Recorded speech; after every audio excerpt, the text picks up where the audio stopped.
दर्शकों नमस्कार। बहुत ही दुखद खबर है कि अभिनेता धर्मेंद्र हमारे बीच नहीं रहे हैं। धर्मेंद्र याद किए जाएंगे फिल्मों में अपनी जीवंत भूमिकाओं के लिए।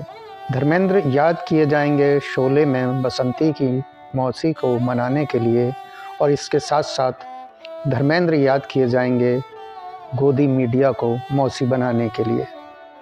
वो मीडिया जिसे पिछले 10 साल में झूठ परोसने की आदत हो गई है, उसने इस महान अभिनेता की मृत्यु की झूठी खबर चला दी थी, और कुछ नेता जिनमें राजनाथ भी थे, योगी भी थे, उन्हें 2 सप्ताह पहले ही श्रद्धांजलि दे चुके हैं। ऐसा पहली बार नहीं हुआ जब मीडिया ने चर्चित हस्तियों को लेकर झूठी खबरें चलाईं, लेकिन हमेशा वो खबरें आई गई हो गईं। किसी ने बहुत नोटिस नहीं किया, उन लोगों ने भी ज़्यादा तवज्जो नहीं दी जिनके बारे में ये चलाई गई। लेकिन धर्मेंद्र ने जितनी संजीदगी से, जितनी ईमानदारी से फिल्मों में भूमिका निभाई, उतनी ही संजीदगी से वो अपने कर्तव्यों के प्रति भी सचेत रहे।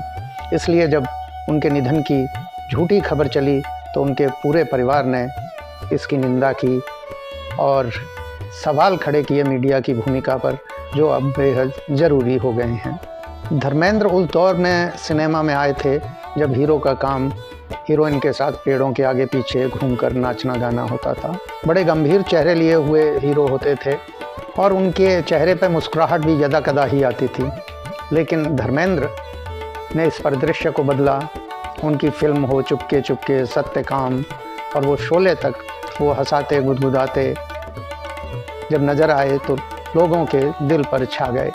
और उनका यह तरीका अभिनय की परिपाटी को, परिभाषा को बदलने वाला भी रहा।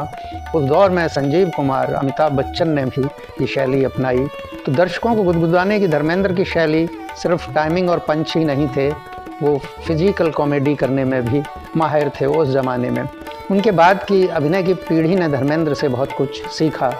धर्मेंद्र ढलती उम्र में राजनीति में भी आए, मगर राजनीति उन्हें रास नहीं आई, क्योंकि वहाँ ईमानदारी बहुत कम थी और धर्मेंद्र एक ईमानदार अभिनेता थे और वो अपना काम राजनीति में भी ईमानदारी से करना चाहते थे, और वो जान गए कि ये उनके लिए नहीं है। तो धर्मेंद्र हमेशा याद किए जाएंगे अपने अभिनय के लिए ही नहीं, इसलिए भी कि वो एक बेहतरीन इंसान थे। महान अभिनेता को श्रद्धांजलि देने के साथ ही अपनी बात ख़त्म करते हैं। धन्यवाद।